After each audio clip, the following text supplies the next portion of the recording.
Assalamualaikum teman-teman. Waalaikumsalam. Apa kabar semuanya?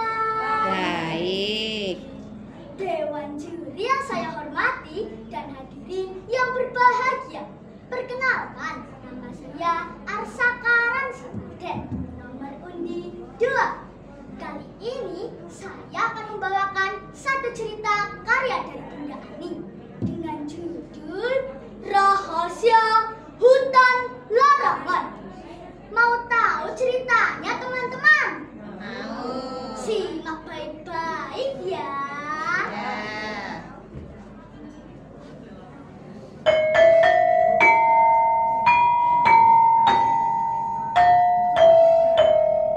Alkisah, hiduplah seorang anak bernama Bima. Bima hidup sendirian karena kedua orang tuanya yang pernah merawatnya pergi ke kota menyusul kakak-kakaknya Bima, dan sudah 7 tahun tidak pernah pulang.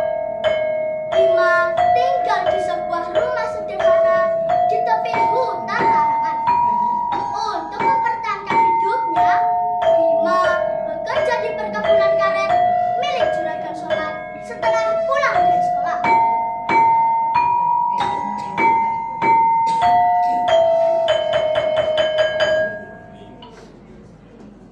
Bima adalah anak yang gemar belajar dan rajin bangun pagi untuk beribadah.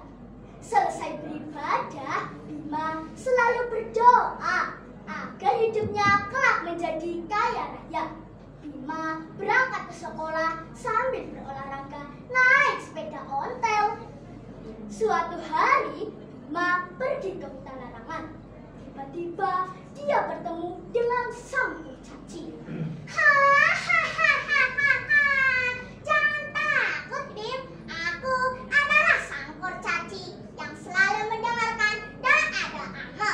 Dan aku adalah teman ayahmu. Dulu ayahmu pernah menolongku dari kekuatan jahat dukun Wisesa. Dan ayahmu menitipkan kotak ini padaku agar diberikan kepadamu saat kamu sudah besar. Maka kotak ini kuserahkan kembali kepadamu. Terimalah, Bim. Terima kasih sang kurcaci. Jika kau membutuhkan bantuanku, Bim, panggilah namaku dan aku pasti akan datang menolongmu. Malam semakin larut.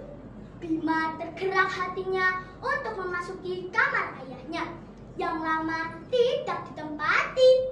Bima menemukan amplop putih berisi selembar surat di atas tempat tidur.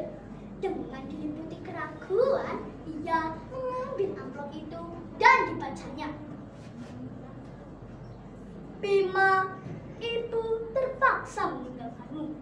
Jangan sekali-kali kamu menyusul ibu, karena sebetulnya kamu bukan ibu. Apa? Ibu, ibu, aku ini anak siapa, ibu? Ayah, aku anak siapa, ayah? Dengan perasaan hancur, Bima kembali ke kamarnya hingga ia tertidur.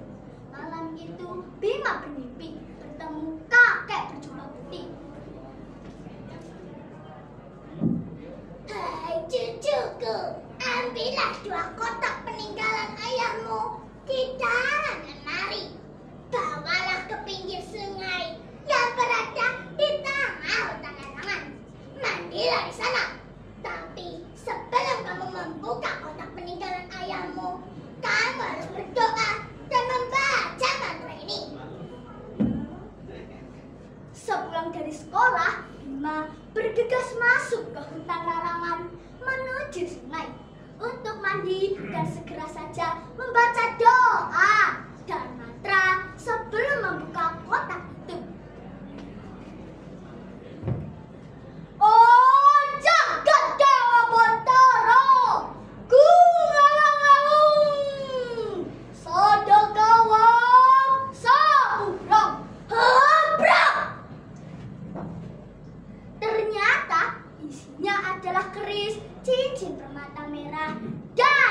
surat teman-teman.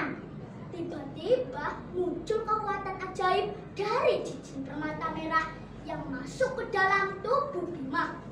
Kemudian Bima segera membaca surat yang isinya ternyata kedua orang tuanya diculik oleh dukun sakti bernama Wisesa. Tanpa pikir panjang, Bima melesat untuk menyelamatkan kedua orang tuanya. Wush!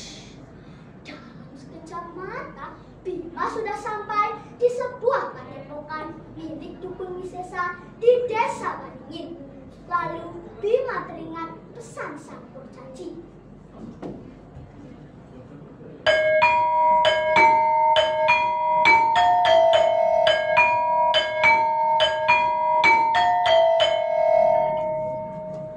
Hai kurcaci, aku membutuhkan bantuanmu. Datanglah. Siap Raden, aku siap membantumu. Bantulah aku kurcaci untuk membebaskan ayah dan ibu kandungku yang telah disekap oleh dukun Wisesa. Baik Raden, aku siap membantumu. Nanti sekarang apu ajaib ini di sekitar padepokan Waringin agar dukun Wisesa dan anak buahnya tidak bisa melihat kedatanganmu. Lalu bacalah doa ini agar pasukan kurcaciku bisa datang membantumu. Bawalah pergi kedua orang tuamu ke hutan larangan. Terima kasih kurcaci. Jangan berterima kasih kepada aku, Bim. Berterima kasihlah kepada Tuhanmu. Karena aku ini hanya perantara. Jangan pernah berhenti berdoa, karena hidup mati dan rezekimu adalah pemberian dari Tuhanmu. Akhirnya Bima menyebarkan apu ajaib di sekitar padepokan Waringin. Dalam sekejap mata, padepokan Waringin dipenuhi abu yang sangat menyakitkan mata. Ada apa ini? Kenapa tempat ini tertutup abu semua? Mataku sakit. Tolong hentikan. Akhirnya dukun Wisesa beserta anak buahnya mengalami kebutaan karena terkena abu ajaib sang kurcaci. Singkat cerita, Bima telah menemukan kedua orang tuanya yang keadaannya sangat memprihatinkan. Kemudian Bima segera melakukan pengobatan. Ibunya dapat terselamatkan, namun ayahnya meninggal. Ternyata selama ini dukun Wisesa menyekat ayahnya untuk mendapatkan kotak khasiat yang sebenarnya dititipkan ke Juragan Somad. Namun ayahnya tidak mau memberitahukan keberadaan kotak itu, sehingga dukun Wisesa menyiksanya sampai terluka parah. Terbuka sudah rahasia hutan larangan. Keesokan harinya Bima menemui Juragan Somad.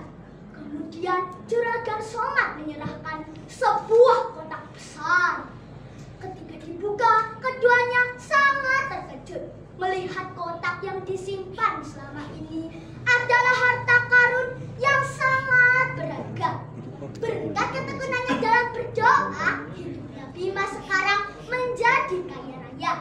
Namun Bima tidak sombong, senang bergaul dengan siapa saja, dan selalu membantu orang lain yang membutuhkan. Demikian cerita dari saya.